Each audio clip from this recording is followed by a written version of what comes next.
Everyone, welcome back to सरकारी नौकरी वाले बाबा। I am Dhananjay. जितने भी एसएससी स्टेनोग्राफर के एस्पिरेंट जो 2019, 2020, 2021 के एग्जाम की प्रिपरेशन कर रहे हैं, क्योंकि 2019 का आपका स्किल टेस्ट का रिजल्ट आ चुका है, फाइनली आपका रिजल्ट आपका आना बाकी है। इसके बाद 2020 का स्किल होना बाकी है, 2021 का रिटर्न होना बाकी है। अब ऐसे में आप सभी एस्पिरेंट इन सभी एग्जाम की तैयारी कर रहे हो तो आपको ये पता होना चाहिए कि आपका किस डिपार्टमेंट में स्टेनो का क्या क्या प्रमोशन है, किस तरीके से आपके ट्रांसफर होते हैं, कौन कौन से डिपार्टमेंटल एग्जाम आपके कंडक्ट होते हैं, जिससे आप सही डिपार्टमेंट को आप चुन पाओ। तो यहाँ पर मैं आपको एक एक डिपार्टमेंट के बारे में मैं आपको बताऊंगा, तो आप इस चैनल को फटाफट से सब्सक्राइब जरूर करें, जिससे आपको टाइमली नोटिफिकेशन आपको इस चैनल पे जो भी आपको अपडेट्स रहती हैं वो आपको मिलती रहे। अब यहाँ पर आज हम जानेंगे कि जब आप as a steno ministry of defence में आप सेलेक्ट होते हो तो उसके बाद आपका क्या क्या प्रमोशन होते हैं, कौन कौन से आपके एग्जाम आपको किस पोस्ट तक देने होते हैं और कितने टाइम में आपका प्रमोशन आपका होता है। एक चीज आप ध्यान रखिए कि मिनिस्ट्री ऑफ डिफेंस में आपके कई अलग अलग डिपार्टमेंट्स आपके होते हैं। जैसा मिनिस्ट्री ऑफ रेवेन्यू में आपका सीबीडीटी, सीबीआईसी, ठीक है, फिर इस तरीके से आपका ईडी, कई अलग अलग आपके डिपार्टमेंट्स रहते हैं। वैसे मिनिस्ट्री ऑफ डिफेंस में भी आपके रहते हैं एएफएसटी हो गया, ठीक है, directorate general aeronautical quality assurance आपका हो गया, ठीक है, और भी अलग अलग कई सारे आपके डिपार्टमेंट्स यहाँ पर रहते हैं। तो यहाँ पर जो मिनिस्ट्री ऑफ डिफेंस के अंदर एएफएसटी में आपकी जो पोस्ट होती हैं वो आपकी किस तरीके से आपका स्टेनो में आपकी ग्रेड सी और ग्रेड डी में आपकी निकलती हैं। साथ ही साथ आपका एरोनॉटिकल क्वालिटी एश्योरेंस में भी आपका 2020 में ग्रेड सी में आपकी वैकेंसी निकली हुई है। तो यहाँ पर हम बात करेंगे एएफएचक्यू के बारे में। तो एएफएचक्यू में आपकी 2400 ग्रेड पे में भी आपकी वैकेंसी निकलती है। 2019 में आपकी लगभग 6 से 7 वैकेंसी है और 2019 में आपकी लगभग 36 के आसपास वैकेंसी है। यस, 36 के आसपास वैकेंसी है। 2020 की अगर हम बात करें तो यहाँ पर आपकी ओवरऑल जो वैकेंसी है वो आपकी है लगभग 6 से 7 आपकी ओवरऑल वैकेंसी यहाँ पर है, एक बार देख लीजिएगा। लेकिन यहाँ पे अगर हम बात करें आपका ग्रेड सी में 2020 में आपकी जो वैकेंसी है वो आपकी 7 वैकेंसी है और अगर हम बात करें 2019 में तो यहाँ पर आपकी टोटल 9 वैकेंसी यहाँ पर है, ठीक है।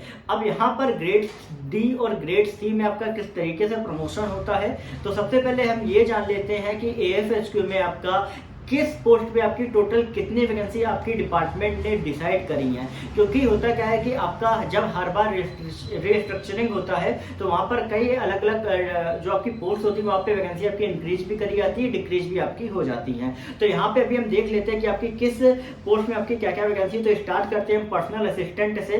पर्सनल असिस्टेंट में टोटल अभी तक 535 वैकेंसी जो है वो लिमिटेड रखी गई है। प्राइवेट सेक्रेटरी में 360 वैकेंसी आपकी रखी गई है। प्रिंसिपल प्राइवेट सेक्रेटरी में 42, सीनियर प्रिंसिपल प्राइवेट सेक्रेटरी में आपकी 13 और आपका एग्जीक्यूटिव प्रिंसिपल प्राइवेट सेक्रेटरी में आपकी टोटल 10 वैकेंसी आपकी रखी गई है। तो अभी आपने हायरार्की पूरी समझ ली होगी कि किस तरीके से आपका प्रमोशन आपका रहता है, कितनी कितनी आपकी पोस्ट रहती हैं और उन पे आपका प्रमोशन किया जाता है। लेकिन उसके पहले आप ये समझ लीजिए कि मैंने आपका पर्सनल असिस्टेंट से आपका स्टार्ट किया है, क्योंकि आपका ग्रेड डी में आपका कोई भी नंबर ऑफ वैकेंसी आपकी लिमिटेड जो है वो आपकी नहीं करी गई है।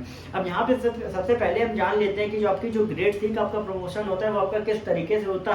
उसके बाद मैं आपको बताऊंगा कि ग्रेड डी का कि किस तरीके से होता है, ठीक है। अब ग्रेड सी का अगर हम बात करें तो ग्रेड सी आपकी 4600 ग्रेड पे की पोस्ट होती है और उसके थ्रू आप direct as a personal assistant यहाँ पर अपॉइंट होते हैं, जिसका बेसिक होता है 44,900, ठीक है। अब यहाँ पे इसकी जो वैकेंसी आपकी होती है वो लगभग आपकी 25% जो आपकी होती है वो आपकी प्रमोशन के थ्रू आपकी भरी जाती है, ठीक है। और उसके बाद 25% जो होती है वो आपके लिमिटेड डिपार्टमेंटल कॉम्पिटिटिव एग्जाम के थ्रू भरी जाती है और बाकी 50% जो होती है वो आपकी कॉम्पिटिटिव एग्जाम जो आपका एसएससी के थ्रू कंडक्ट कराया जाता है उसके थ्रू भरी जाती है। अब जो कॉम्पिटिटिव एग्जाम आपका कंडक्ट कराया जाता है वो आपका 4600 ग्रेड पे की जो पोस्ट है वो आपका 50% वाली है। बाकी जो 25% प्रमोशन वाली है वो जब आप डिपार्टमेंटल एग्जाम नहीं निकाल पाते तो वो सीनियरिटी आपकी ज्यादा उसमें लगती है, तब आपका प्रमोशन होता है। लेकिन बाकी जो 25% सेकंड नंबर पे आपने सुना होगा वो लिमिटेड डिपार्टमेंटल कॉम्पिटिटिव एग्जाम, मतलब जब आप एज ए ग्रेड डी एएफएचक्यू में स्टेनो सेलेक्ट होते हैं 2400 ग्रेड पे में और अगर आप टाइम से डिपार्टमेंटल एग्जाम निकाल लेते हो तो आपका प्रमोशन पर्सनल असिस्टेंट पे आपका जल्दी हो जाता है। लेकिन अगर आप नहीं भी निकाल पाते हो तो भी आपका डिले होता है, बट लेकिन फिर आपका प्रमोशन आपका कर दिया जाता है। लेकिन यहाँ पर हम जानेंगे कि किस तरीके से आपका पर्सनल असिस्टेंट के तौर पे आपका प्रमोशन होता है जब आप as a grade D steno FSQ में सेलेक्ट होते हो। तो टोटल ओवरऑल 5 साल आपको लगते हैं जब आप ग्रेड डी में 5 इयर्स की सर्विस अगर आप कंप्लीट कर लेते हो तो उसके बाद आपका पर्सनल असिस्टेंट का आपका प्रमोशन होता है।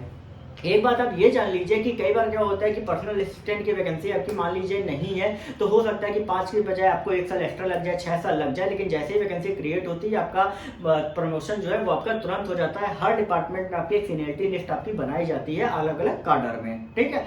अब यहाँ पे बात कर ले, अगर हम पर्सनल असिस्टेंट पे पहुंचने के बाद आपका नेक्स्ट जो आपका प्रमोशन होता है वो आपका कौन सा होता है, तो वो आपका होता है प्राइवेट सेक्रेटरी का आपका प्रमोशन आपका रहता है। अब प्राइवेट सेक्रेटरी के प्रमोशन के लिए आप एक चीज ध्यान रखिए कि यहाँ पर मैंने आपको बताया कि लिमिटेड नंबर ऑफ वैकेंसी आपकी रहती हैं, ठीक है, जिसके कारण से प्रमोशन कई बार डिले भी हो जाता है।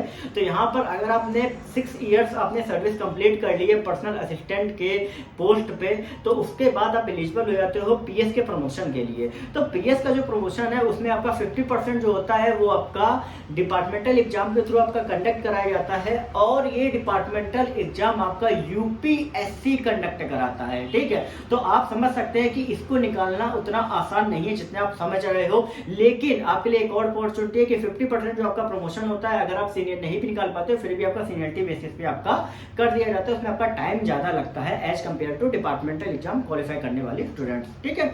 अब यहाँ पे पीएस का जो ग्रेड पे होता है वो आपका 4800 होता है, जिसका बेसिक 47600 होता है, आपने सुना भी होगा। लेकिन इसका जो नेक्स्ट आपका जो प्रमोशन है वो आप सभी ने सुना होगा कि सीनियर पीएस का बाकी डिपार्टमेंट्स में होता है, लेकिन यहाँ पर प्राइवेट सेक्रेटरी होता है। लेकिन ये प्रमोशन आपका नॉन फंक्शनल स्केल पे होता है और ये होता है आपका 5400 ग्रेड पे, जिसका बेसिक पे होता है 53100।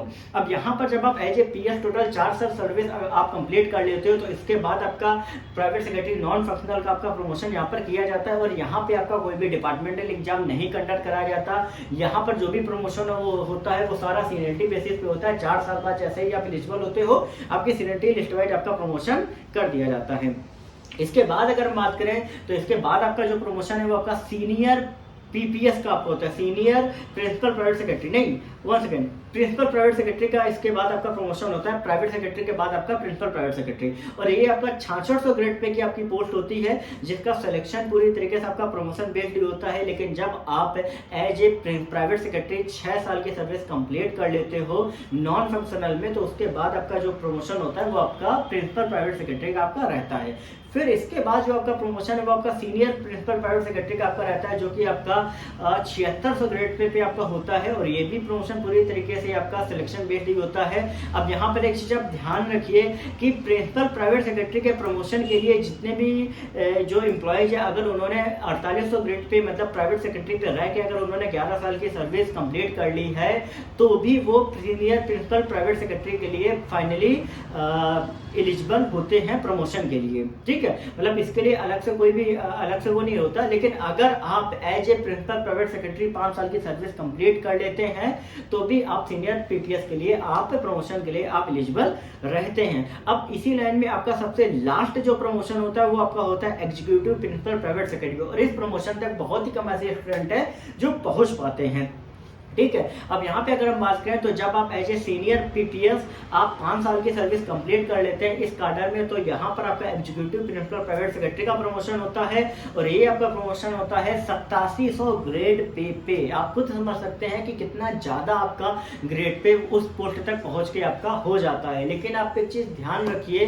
कि जो स्टेनोग्राफर का जो प्रमोशन होता है ये डिपेंड करता है आपकी नंबर ऑफ सीट्स पे कि वो खाली है या नहीं है, साथ ही साथ आपने किस एज में आपने ज्वाइन किया है। अगर मैं आपसे ओवरऑल बात कर लूं कि अगर आप अर्ली एज मान लीजिए 21-22 साल में as a direct personal assistant join करते हैं 4600 ग्रेड पे, तो आप ये मान लीजिए कि लगभग आप 25 से 28 साल में आप एग्जीक्यूटिव प्रिंसिपल प्राइवेट सेक्रेटरी तक आप पहुंच जाओगे। लेकिन अगर आप थोड़ा सा 28 से 30 साल में अगर आप ज्वाइन करते हो तो मे बी आपके चांसेस कम होते हैं, क्योंकि कई बार बीच में आपका प्रमोशन जो होता है वो आपका डिले भी हो जाता है। एक चीज आप और पॉइंट नोट करिए कि यहाँ पर जो आपका प्रमोशन होता है वो आपका जो आपका प्राइवेट सेक्रेटरी जो आपका 4800 ग्रेड पे तक होता है वहां तक आपका डिपार्टमेंटल एग्जाम आपका कंडक्ट होता है, लेकिन इसके बाद जो आपके प्रमोशन होते हैं वो पूरी तरीके से आपके सीनियरिटी बेस्ड आपके होते हैं, और हर प्रमोशन के बाद आपकी एक सीनियरिटी लिस्ट बनाई जाती है, उसी अकॉर्डिंगली आपका प्रमोशन आपका होता है। ठीक है, और बाकी इसके अलावा आई थिंक मेरे हिसाब से सारी चीजें मैंने प्रमोशन के बारे में आपके कवर कर दी हैं। अगर आपको इसके अलावा भी कुछ डाउट है, कुछ पूछना है, आप कमेंट सेक्शन में लिख के पूछ सकते हैं। टेलीग्राम ग्रुप को आप ज्वाइन कर सकते हैं, लिंक डिस्क्रिप्शन में है। बाकी इस चैनल को आप सब्सक्राइब करिए। मिलते हैं आपको नेक्स्ट वीडियो में बहुत सी मजेदार इंटरेस्टिंग अपडेट्स के साथ।